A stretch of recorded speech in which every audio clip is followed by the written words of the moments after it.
This is meant to be a basic overview of what transcatheter aortic valve replacement is looking like. And for us as cardiac surgeons, especially considering where many of you are trainees, and many of us didn't do this when we first started our practice. I certainly didn't, and had to learn it. It's basically been resembled to a tsunami of cardiac surgery, within cardiac surgery. It's going to revolutionize a lot of the practice. A lot of what we did was aortic valve surgery replacement. It's really one of the first operations that I learned as a fellow, as a resident. And, you know, we're going to do them very differently from now on. And sticking to hockey players, and you know, I grew up in Montreal, so I'm going to use a hockey analogy. Wayne Gretzky once said that a good hockey player plays where the puck is, but a great hockey player plays where the puck is going to be. And there's no doubt, just like Alan mentioned, that the puck within cardiac surgery is going towards the hybrid operating room. And this is really where a lot of what we do is going to be based, and it's going to be transitioning and evolving within our specialty. I would also venture to say that a lot of what we do needs to be disease-based and not procedure-based. It served me very well, and I'm speaking to a lot of the residents and the trainees in the audience. If you focus your practice and you become known as somebody who focuses on a disease, and if you own aortic stenosis from soup to nuts, you can do the open operation, you can do a minimally invasive approach, just like Mahesh and the other speakers will teach you later on today and in the other sessions, to do them through smaller incisions, but also get involved with the minimally invasive, with the catheter approach, which Neil Kleiman has always told me that his incision will always be smaller than mine, right? And that's a little puncture in the groin. And if you learn how to do transcatheter procedures and learn how to do TAVR, which will then open doors for later on, it will offer you the best equipoise to be for better patient care. You can speak to the best option for that particular patient and have a tailored approach. And it allows the surgeon to be a better team member, to know the lingo, to know how to speak to that effect, but also to be a better leader and improve their outcomes. So if you're looking at this, you learn how to do the specialty. It's a whole new subset, right? It's a whole new skill set. You have to not learn the imaging that Dr. Lumsden mentioned earlier, but you have to know the different tools. We don't deal with catheters in your training and your CT fellowship. You don't do it in your practice and you're doing a coronary bypass or an aortic dissection. You have to have different skill set. You have to have different visualization techniques, just like we heard about. Different maneuvers, and you have to know the lingo and the terminology so that when you speak with other members of other disciplines, vascular surgeons, cardiologists, and radiologists, you have to know and speak to that on the same level. It's very easy to learn the basics, I would venture, so it's very easy for somebody to start to get involved, but it's very difficult to master the nuances of this. So it does take a significant effort and time commitment to be able to learn how to do all of these things. And once learned, it opens up a multitude of avenues and multiple areas where you can grow your practice and become an expert within your local hospital and really be able to offer cutting-edge techniques like TAVR, like transeptal puncture with all the new procedures that are coming down the pipe, coming in from the transeptal puncture approach, MitraClip, transcatheter mitral valve repair and replacements, left atrial appendage exclusions, TAVR, aortic pathology, a lot of the stuff that we heard about, even a lot of the heart failure and VAD cannulation techniques are going to require and will need catheter procedures and imaging for that. So if you do this, it will serve you very well, and the more invested you are, the better team member and the better leader you will be within that clinical field. So let's focus now on TAVR, and a lot of it has really evolved and it's gone much better. The minimalist TAVR approach is really what a lot of centers are now adopting, and it's evolved towards that. It didn't start off that way. I will leave the nuances of which catheters to use and which balloons and wires and sheaths to Dr. Kleiman, who will talk about that in the next presentation. But basically, most of the TAVRs in the country right now are being done through a totally percutaneous access enclosure. And we are rarely using, or most centers now have a mixed model between general anesthesia as well as conscious sedation.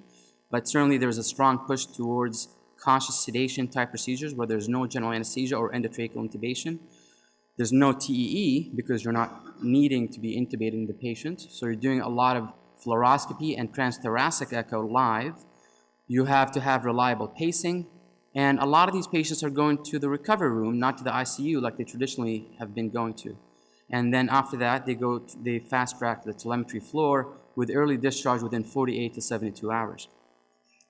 Certainly, a lot of the tools that are required to achieve that require the imaging, and it starts from the first puncture, right? We use ultrasound to access the vessel instead of blindly sticking the artery in the groin to know exactly where we need to be. We need fluoroscopy for the implantation. We need echocardiography to confirm the amount of paravalvular leaking, if any, or how the valve position is, and to know if there's any cardiac changes or intraoperative cardiac function changes, and that will require adequate knowledge and in-depth knowledge of all the wires and sheaths and balloons, and that's easy to learn. So I would encourage you to pick up all of these things, learn how to use these, and then with time you'll build on your knowledge, but you have to have the vested time and effort to do that. So what are the TAVR steps? How does someone take a patient from soup to nuts? How do you do a TAVR procedure? Well, it all starts with the preoperative planning. Like everything else, like when you do a surgical procedure, most of the battle is usually done before you get into the operating room. You have to have a clear plan and execute it, but it's even more so within these catheter procedures and within TAVR, because most of the time that I spend, and most of us spend when we do TAVR, is the preoperative planning. It's the imaging. It's all the optimization with these very sick and frail patients. I spend a lot more time to get a TAVR patient ready or a MitraClip patient ready than I do a surgical AVR patient. It's a significant increased number of planning. Vascular access, guide wire placement and pacing assessment. We possibly pre-dilate the area. We don't always do that. Valve insertion, image alignment, valve deployment, valve assessment. So after the valve is implanted, you have to assess whether you've done a good job and whether the valve is doing what it needs to do. And then you possibly can post-dilate the valve, and then at the very end, you have vascular closure. You have to close the puncture that you made. Most common TAVR commercially available options right now, and those are the ones that are available here in North America and in the US, you have the Sapien 3 Edwards valve, and you have the Medtronic Evolute R. They each have their own advantages, and they're both very good valves. This one has a very good sealing skirt on the outside that really minimizes and is aimed to minimize the amount of paravalvular leaking around the valve. It's a balloon expandable valve, so it's mounted on a balloon, and then it pushes the old valve out of the way, and then it stays in place. This second one is a sheath, is a recapturable, repositionable valve. It's self-expanding. It's made out of nitinol, so it reacts to the temperature of the patient. So with warmer temperature, it tends to expand. And they've also added a sealing skirt around it. But the benefit really of this is that you can recapture it and reposition it as needed. So TAVR has certainly taken a significant evolutionary, very fast evolutionary pace over the past several years. And this is TAVR here when we first started with the initial trials. And if this is a measure, this is where we are right now. So, like I said, a percutaneous transfemoral TAVR is now the gold standard, and if it is safe. We have a very low threshold for using alternate access. So if a patient is not a good candidate for femoral approaches, we are still using alternative access, which means that we can get access at any other artery that allows us to deliver the device where it needs to be within the aortic valve annulus. And if you see here, back in 2011, most centers had about a 30% alternative access rate, which means that you could have done it through a transapical approach. Those have now been replaced with a lot of subclavian and direct aortic approaches. But really, you need to get the safest approach to get the valve where it needs to be. If you look at the last year, 2017, which just ended, about 6% of most centers, 5 to 10% of most centers were using alternative access. So it's a significant decrease in number. So surgeons have to be and must be involved with the transfemoral approaches because that's clearly where the field is going. So preoperative preparation and using the stepwise approach. First, you confirm aortic stenosis and prosthetic aortic valve failure because now it's approved for both native aortic valve as well as prosthetic valve failure. You have to have medical as well as technical suitability. And one of the key issues with doing TAVR is really learning who not to do. Who do you turn down for this procedure? When this first got involved with the initial partner trials, a lot of patients were deemed as cohort C. So you had the cohort A and B patients. The cohort C were the patients who are too far gone and they're going to die because of something else with the aortic stenosis, not because of aortic stenosis. And those are patients generally that are not benefited by implanting a transcatheter aortic valve. You also have patients at the other end of the extreme of the cohort. You have lower risk patients or intermediate risk patients who are potentially very good TAVR patients, but for technical concerns, may be better off with surgery. And this is where you have equipoise. This is where you're able to argue based on the height of the coronaries, based on the amount of calcification, based on various other technical issues within the implantation, that maybe for this patient, surgery is a better option, even though it's a little bit more invasive. It's still the gold standard. So imaging review, you have to have imaging review of the access to plan out your route. You have to have valve sizing, so you look at the actual valve and see how big the valve is and where to implant the valve and at what depth and which valve to choose. And then you also look for several pitfalls. You have to look at the aortic pathology. If there's a patient having a lot of tortuosity, is there an aneurysm there? Is there bicuspid disease? Is there low coronary height?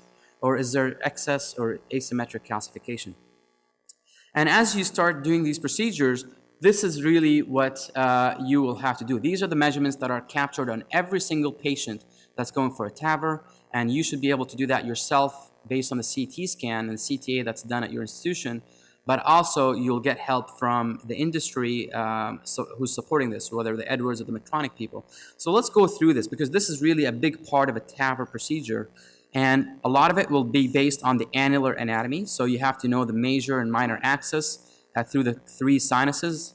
You also have to know the perimeter and the area of the valve.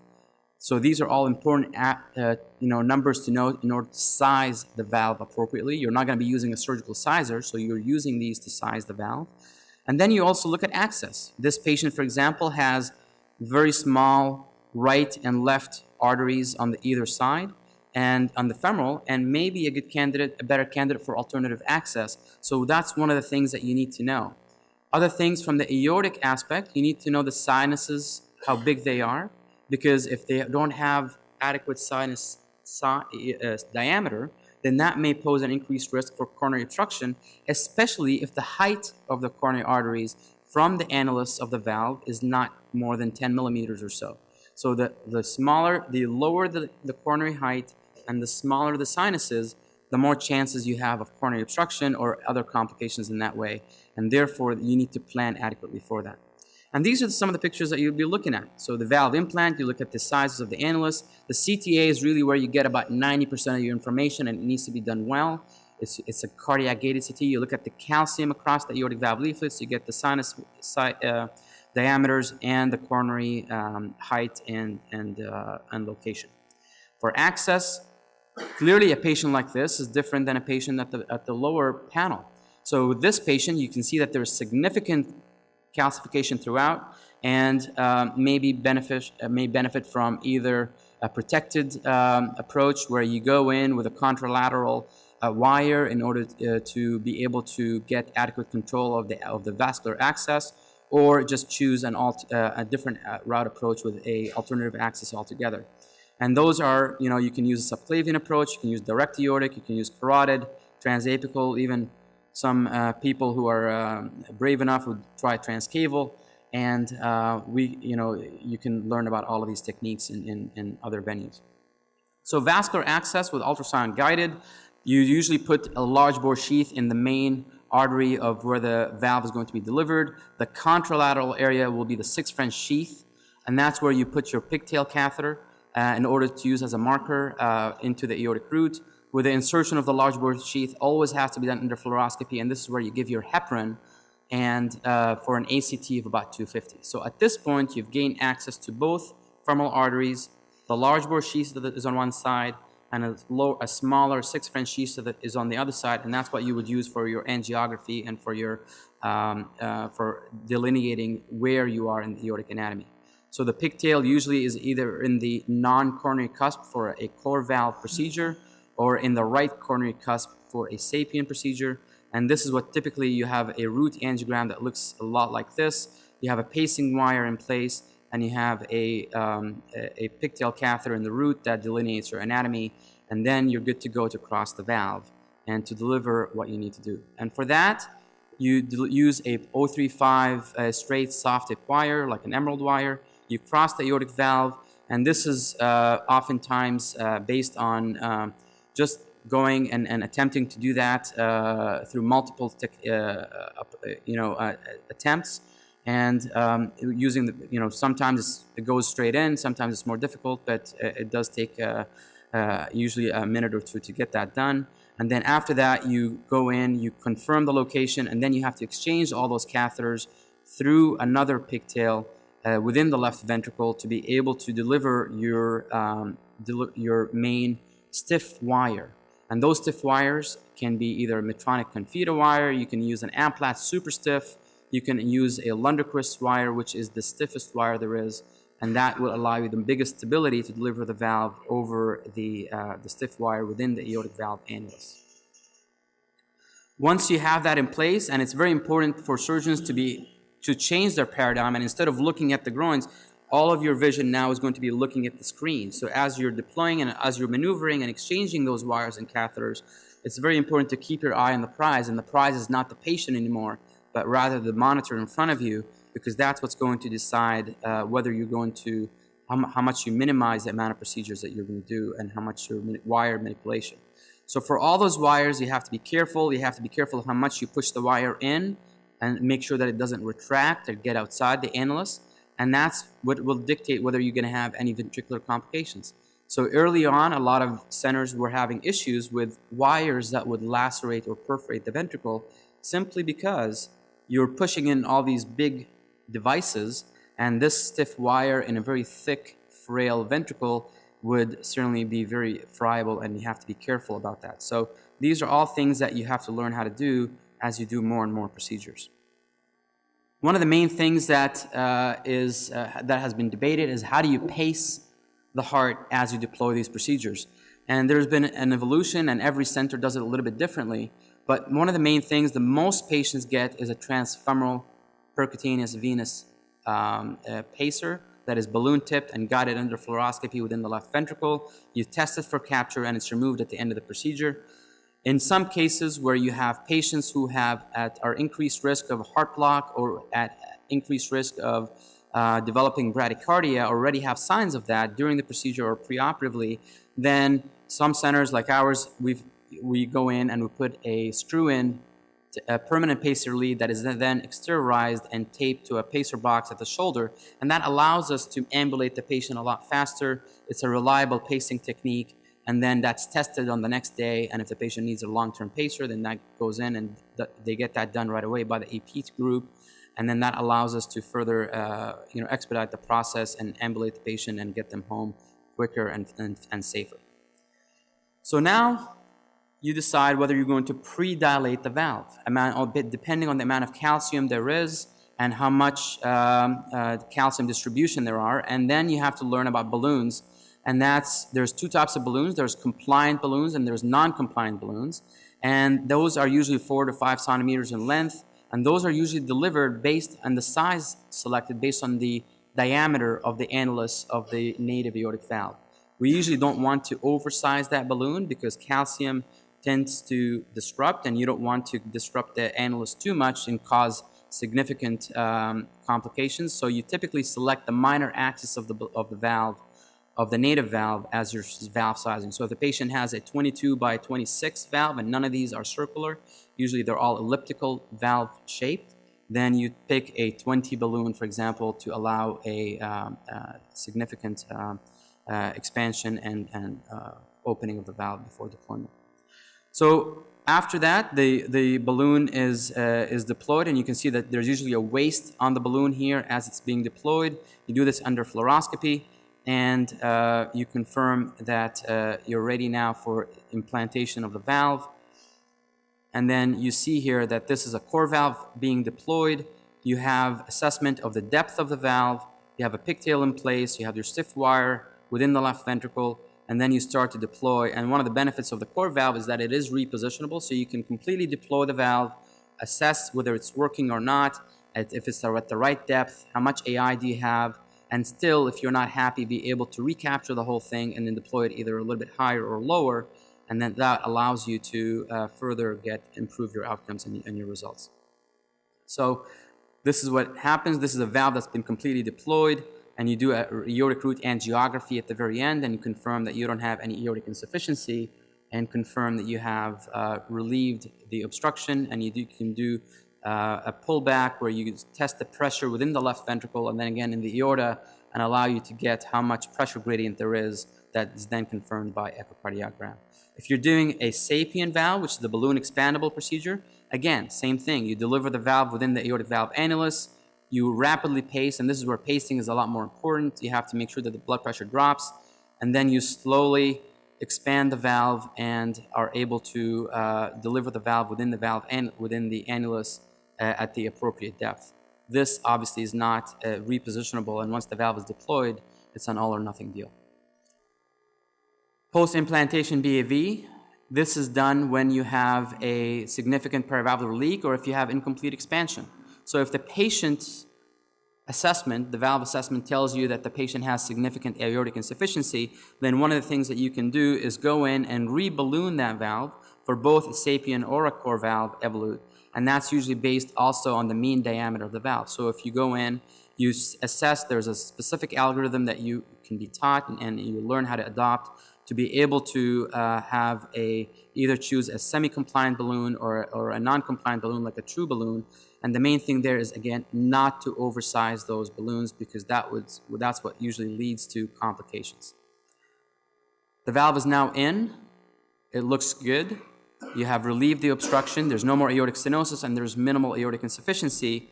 And now you take everything out and you're ready for vascular closure.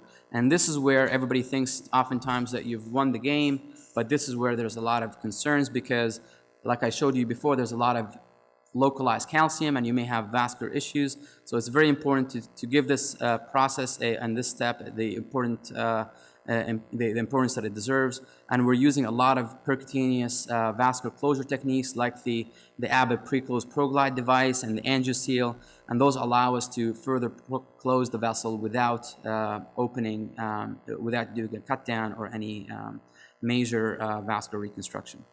So these are all things that, we're not going to go too much into detail, but one of the main things that I would say is for most groups, as a summary of TAVR, and Dr. Reardon will talk a little bit more about this in the next presentation, but you have to have, in most programs, at least 1 or 2 members of the team that are TAVR savvy. You have to be proactive with every step of the case. We can learn tools, terminology, and steps of the procedure. You can attend courses like this one at Re-Evolution that will teach you the steps and will offer a launching pad for you to do these procedures. STS University offers a TAVR course that you can subscribe to, incorporate catheter skills and practice, and then own the disease because you will have equipoise if you do that. I think we're out of time, so I'm not going to talk about the cases, and we'll talk about those later during the discussion if needed. Thank you.